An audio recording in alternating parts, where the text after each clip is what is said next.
city, the iconic Table Mountain, not too far from where we are at the moment.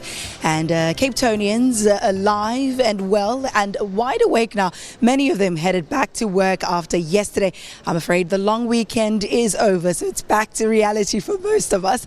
And as of Friday, though, you might be able to take the day off because we have another holiday coming up. But the work here at the Cape Town International Convention Centre continues. It's a 3-day conference that looks at science, technology, gender issues, and now we're going to focus on numbers or statistics. And I'm joined by Dr Arul Naidoo. He's the Executive Manager, Head of Marketing at Stats SA. Doc, a very good morning to you. Thank you so much for joining us. Good morning, and good morning to the viewers.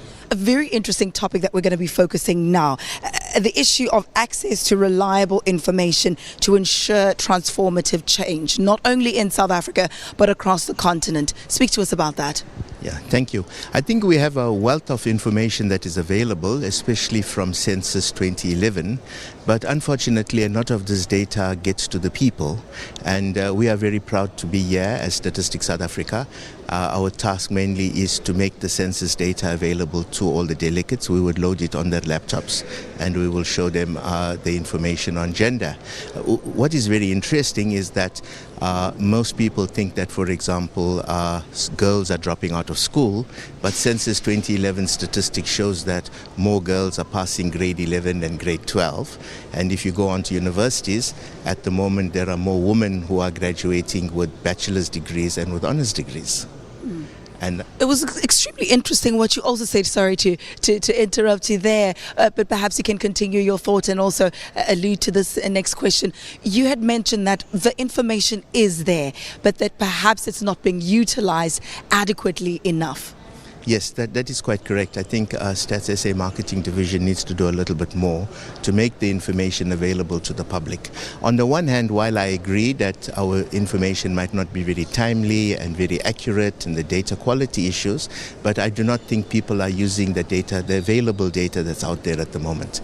For example, in the 2011 census, we have the country broken down into 85,000 pockets of land, and for each of these we can give you 75 variables. And this is a wealth of information that can help evidence-based decision making.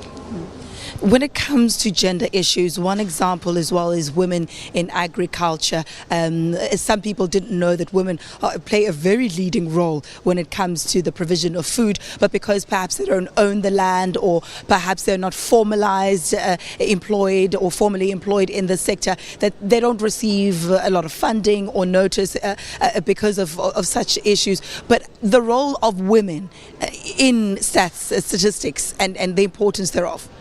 Yes, I think again coming back to census, we can give you the data to show you at the rural communities, at the farms and the villages, how many women there are and whether they're employed or unemployed.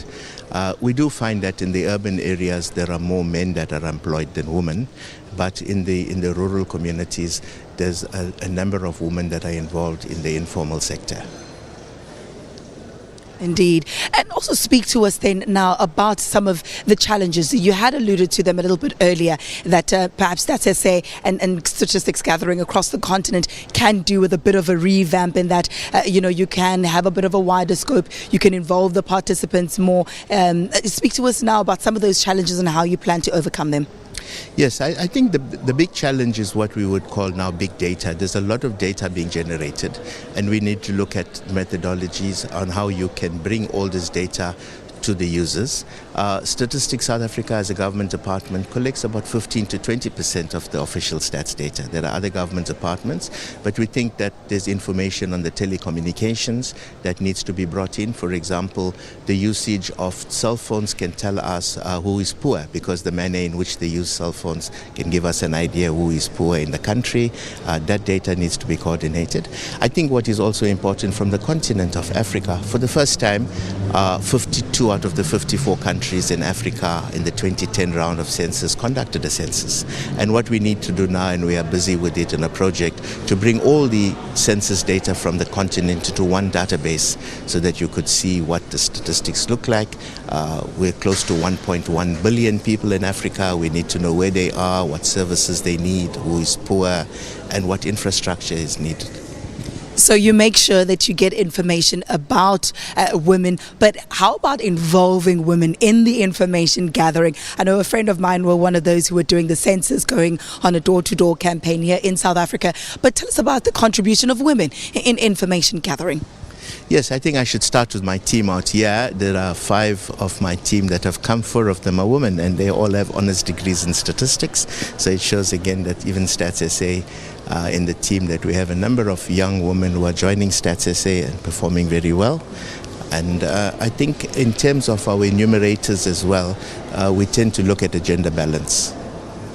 Love it. Thank you so much. I am appreciating the fact that you are being the change that you want to see and in the information that you get. All right, we'll have to leave it there, at least for now. Dr. Naidoo, thank you very much again for joining us. Valen, I have a big problem here today. You know, I spoke to some of the professors earlier about this voice of mine. They, prescribed the honey, the lemon, etc. And then they said something that was very important.